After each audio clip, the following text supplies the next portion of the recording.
Veraval બંદરેથી કરોડોનું heroine પકડાવાનો case, જ્યાં સમગ્ર કેસમાં એટીએસ તપાસમાં જોડાશે। ડ્રગ્સનો જથ્થો વેરાવળ બંદરથી યુપી મોકલવાનું અનુમાન હતું।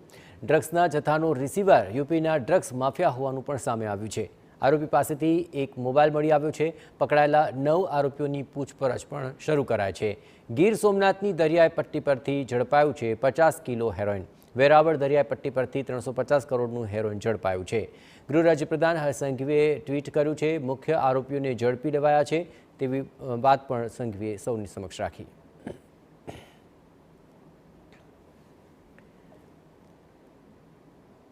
ગાંધીનગર વાસીઓની આતુરતાનો અંત આવશે। ગાંધીનગર અમદાવાદ મેટ્રોનો ટ્રાયલ રન શરૂ થશે।